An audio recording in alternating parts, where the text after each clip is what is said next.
Hi guys, so I forgot a couple other things that I wanted to show you. One is web links. So this is my example of web links that I have on my math page. I have our district site, our school site, the link to Khan Academy, and the link to Prodigy. So a couple things that they go to regularly. So they could link right off of here versus maybe going off of an app that's already on their iPads. So just something there that maybe when they go home and they have a computer but they don't have an iPad, they can still access some of the things that we use. So in order to do something like that, you just have to hit add content block, web links. Again, title it. You can put in a description. Here you just copy in the web address. I'm going to just use our district one. And you can paste the URL again here if you wanted to, but I'm going to call it school district website. That way, I don't know, to me it just looks better than having all these chunky URLs there for people to click on. And sometimes the URLs don't really tell you where they're going to take you.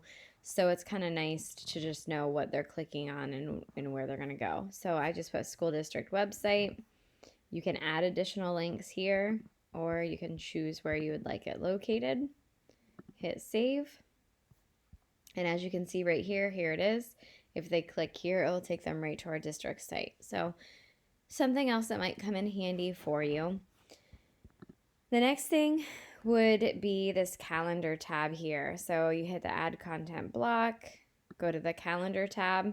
You have two options here. You can add a mini calendar for them that will look just like they have here on the right hand side. And it just gives you a summary of the month. It has the days so they don't have to go back and forth to the calendar view. Up to you if that's something that you'd want them to see. Something that I definitely did use is upcoming activities on my main page. So I have a page on each one, and I think I've already showed you, but it says from Mrs. Dean. So it's kind of like Mrs. Dean's desk. So some things that like would you put out regularly or that you think your homeroom students would absolutely need. That's why I like upcoming activities because it was a constant feed. So anything that's assigned to them will come up there. Anything that, but keep in mind, assigned to them in that classroom. So, like, their science and social studies stuff isn't going to show up there because it's not in that class page. So, anything that I do have on the actual calendar, though, that one that I create for the whole year, the student calendar through Google, those will come up there too. So, I do really like the upcoming activities one. Up to you if you think it's beneficial or not. I like it. I would put it over here somewhere too, probably.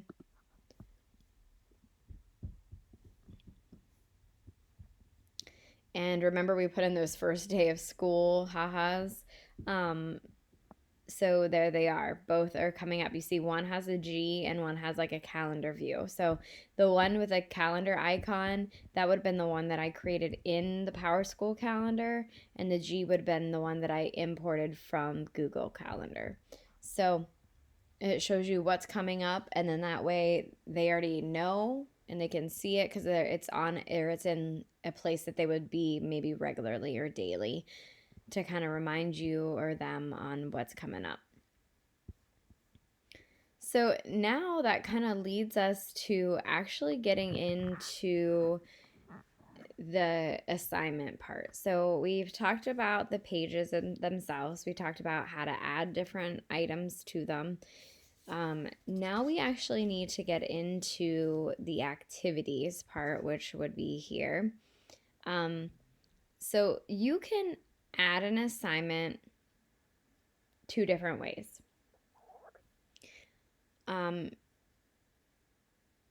Typically, what I would do is I would go to activities, assignments. Then you're going to hit add assignment. And I'm just going to type this practice just in case for some reason any parents do actually see it. They'll know that this is not accurate. So I'm going to call it practice 1. If anyone has messed around with, you can actually create rubrics within PowerSchool. So if you've actually created some, you can actually select one of your rubrics to put here for the grading system. Here is where you're going to go ahead and type in your directions for your students on what they're supposed to complete, how they're supposed to complete it, and how they are supposed to turn it in. You can set your due date. So whatever you want your due date to be, I'm going to just leave it as it is. Then these questions come up that are pretty important. Allow students to submit work online. So if it's something that you're handing out a paper worksheet for and you have no want or need for them to upload it, you do not need to have this box checked. If it's something that you do want them to turn in digitally, then definitely leave this box checked.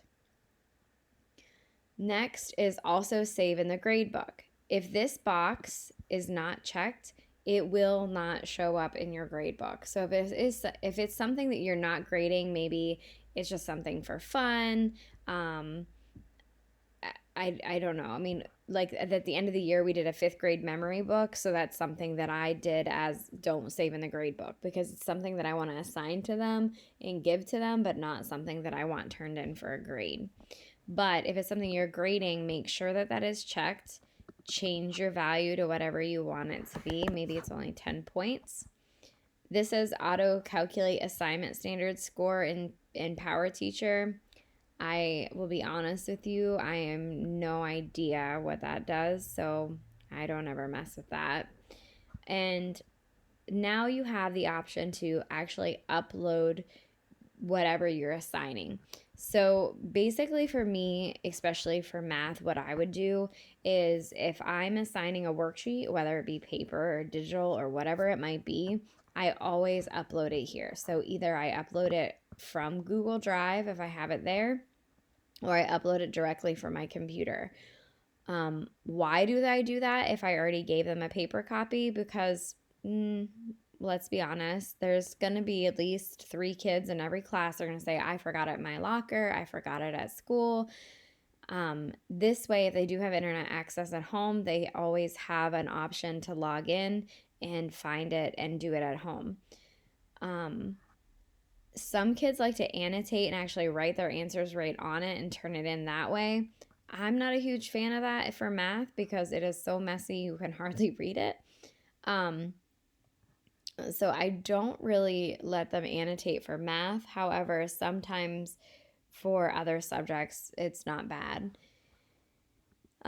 If you're uploading something from Google Drive, you'd hit attach from Google Drive and you would select whatever it might be that you want to add here. So this, I guess I could probably just use this because this is something I was using for another part of a class that I was doing. So like Google Classroom, it would usually ask you, is it going to be read only, view only? I guess those are the same things. Sorry. I think on Google Classroom, it's view only, view and edit, or give each student a copy. So same thing with class pages, but this time it's called handout. So this little check mark here for handout, that's what you want to have if it's something that they need their individual copy for. So if it's something, say you're writing a research papers, but you create a template for them to follow, that is something you would want to be a handout because you wouldn't want every kid being able to view the template but not edit the template. And yes, you could have them make their own copies and rename them with their names, but if you hit handout, it will rename it with their name automatically. So it's really nice. If it's something that is just a view only and they aren't doing anything to it, you definitely do not have to hit hand in. Just keep it read only and you'll be good to go. This one, they have a comment option, collaborate, or just view as a PDF. So it kind of converts them no matter what they are to a PDF. That's up to you. But again, if they're not editing or needing to edit in any way, just keep it read only. You don't need to check handout. If you want them to edit the document and return it to you, make sure that you hit handout. The other option here was upload a file. So maybe it's a PDF from your computer. So I have one here. I'm just going to drag and drop.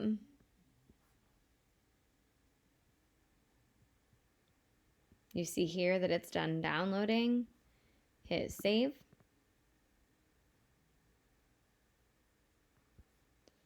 And now my assignment is done. So I can go here to view it. So here are my attachments. If I would have wrote directions in here, it would be there. I've never seen this message before, so it might be because school's out and it's thinking, why are you assigning things? There's a good chance with that. Let me go back here and go to see what happens. Yeah, that's probably what it is. Now, when it comes to actually viewing work and grading, I'm going to show you that in a different view where I already have assignments turned in so that you can actually see what it looks like and how to go through to do it. But that's how you would create your assignment here. And it will show up in your grade book. This might not for me because here it says there's an error, so I'm assuming that it probably didn't transfer, and that's probably because we don't have assignments in homeroom too, so it could be a couple different factors. But that's how you can do it. You can always go back and edit as well if there's something I have a typo, or I didn't want that attachment, whatever. You can go back and fix that and save it again. So I'm going to go ahead and close that out. So that's one way to create an assignment. This view is where you can create assignments using the add assignment. This is where you can view any work that's turned in. You can edit any assignments. So this one's pretty important. This one will show all assignments, or you can break it down into different things. Whatever you're kind of looking for. Maybe you only want to see stuff turned in by one student. That's kind of nice too. But there's one other way that you can do assignments too. So I'm going to go back to pages here. And if I go to add content block again, and I go to messages and activities, here you can do a couple things. And the first one I'm going to talk about is assignments with you. So I would typically, like, depending on the week or the lesson or whatever it might be, that's what I would name it. So we'll just say lesson 1, assignments. Block placement, I always keep mine to the top right. That's up to you and where you want them. And then it says new assignment or search existing. So if I search existing, the assignment has to be already created in class pages. It can't be one that you did through Unified in the gradebook, okay? For whatever reason, anything you do in class pages will end up in your gradebook, but whatever you do in your gradebook will not show up in class pages. So it's kind of backwards. So always create your assignments through class pages. It's just much easier that way. If you don't have the assignment created yet, but you want to make sure that it's there on that page and viewable, you might as well just create it as you create this block as well. So you can hit new assignment.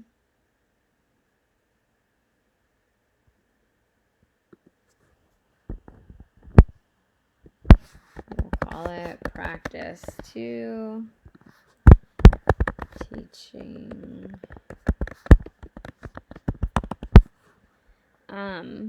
You can put whatever you want there. You can choose your dates. You can allow students to submit work online, not to submit work online, change your value. And this one says show in assignment block. So this is where you could create, you could pick where you wanted it. So in my case, I already am in the process of creating a lesson 1 assignment, so that's where I'm going to have it. I don't have any other assignment blocks in homeroom. That's why this is blank. Once you start creating several different assignment blocks, then you'll have more options to pick from.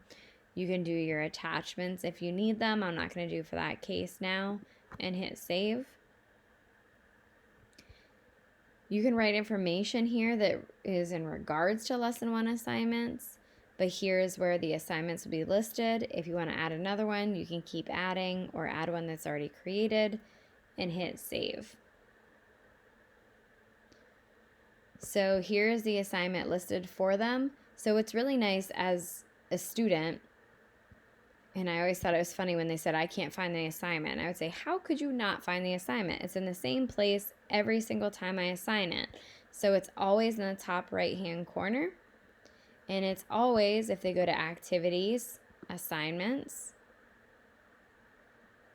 there's both of the assignments that I've made today. So you see here where it says page and NA, that's because we didn't put in an assignment block. But this one, we did put in an assignment block, so it tells you where it's actually located. So that's a kind of a signal for the kids too. You can see this little number 2 up here is telling you that there's 2 things being added into this grade book. So that's how you create assignments through using class pages, how you can add your attachments, and you can add anything from Google, your Google Drive, any of the Google Suite items. You can use Google Forms, Google Slides, Sheets, all of it. So everything is there at your fingertips. So I'm going to end this one here, and then I'll get into how to do the grading and all of that on the next video. Thanks.